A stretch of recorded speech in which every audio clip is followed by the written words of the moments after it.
Winning people over to health and safety is the most important skill that we have to learn. Not just us, any profession really. In fact, this is my job. Yeah, as a health and safety trainer, it doesn't matter what I'm delivering, whether it's IOSH Managing Safely in the classroom or whether it's in the video e-learning course that we've got, the bulk of it is actually just winning them over and getting them to improve their attitude, improve their commitment to health and safety. And once you've got that, the skills, the knowledge, that's easily taught. There's a little thing that I do. I do it in training, I do it on social media, I do it in meetings, I do it all the time. I've been practicing this for 15 years. I figured it out by myself 15 years ago when I was teaching salespeople how to sell life insurance on the phone. And it's this very simple principle. If you disagree with someone, you lose them a bit. And so let's flip that around. When you're dealing with someone who's objecting to health and safety, try and agree with them. Agree with them as much as you possibly can. Sometimes that's very, very easy. Yeah, they might say, oh, there's so much paperwork in health and safety. Well, instead of arguing why that's necessary or arguing what the benefits of the paperwork are, just say, yeah. Yeah, there is a lot of paperwork. Tell me about it. God, I got paperwork coming out of my ears. You think it's bad for you? God, you should try being a health and safety manager or a quality manager for that matter. Sometimes they'll say something that you can't fully agree with, like safety just takes too much time.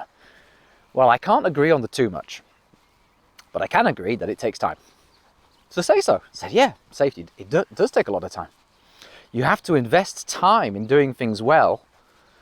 And if you do it well, then you might see that return on your investment later on. If you do it badly, then yeah, it's just going to take you more time.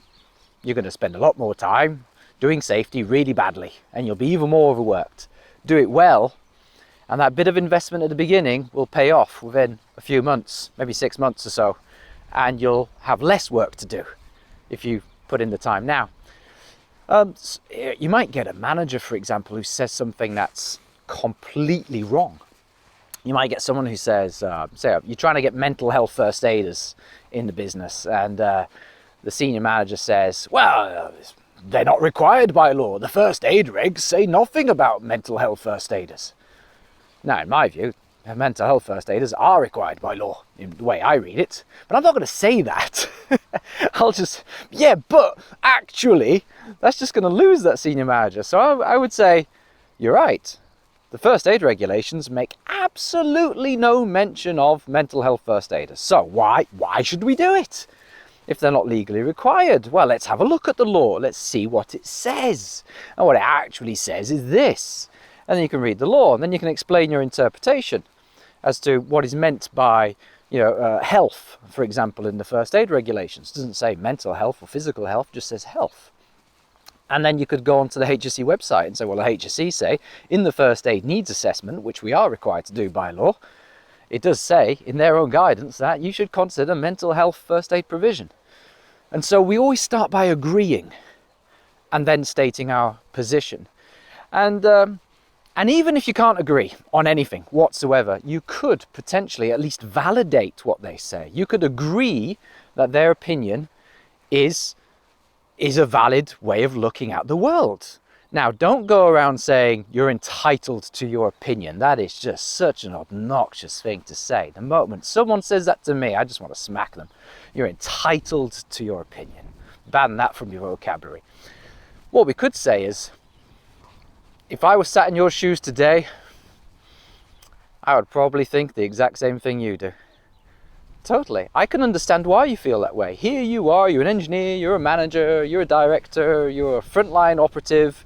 This is the way you see things. You are exposed to this situation. You can try and put yourself in their shoes and explain to them why they might feel the way they do and why it's a perfectly justified way of feeling about things. And then you can express your experience, and you can say, well, if you were in my shoes, and I've been doing this job for 15 years, and this is what I've seen, and this is what I know. It says, if you knew that, you might feel a little bit differently. So you could flip it around that way. Either way, try not to argue. Now, there are times when conflict is necessary. I'm actually a big fan of conflict. But yeah, that you need a particular relationship sometimes for conflict, and if you use conflict in the wrong situation with the wrong person, when you haven't got a particularly good relationship, it can kind of backfire. So there we are. Try and agree and don't argue. I'll give you one last tip on this. You can actually do this proactively. If you are expecting resistance in a meeting and you expect some pushback on a proposal, just state at the very beginning what you think that pushback is going to be. I do this on my IOSH training all the time. I'll say things like, okay everyone, this is an IOSH Managing Safety course. Now first of all, this is a health and safety course. Not good. And we're delivering this on Zoom. It's even worse. This course has the potential to be incredibly boring. 3 days of this. And we can make this as boring as we want to make it. You know, what I'm doing there, I'm just stating things which they believe to be true. I'm getting out the elephant in the room. And this is what I call disarming people.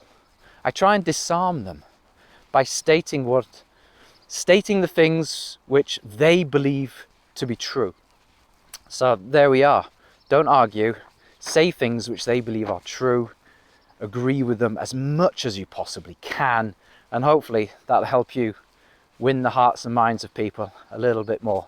And try and spot me when I do it on social media. It's kind of cool when you know what I'm doing. Anyway, I'll leave you be. Have a fantastic weekend.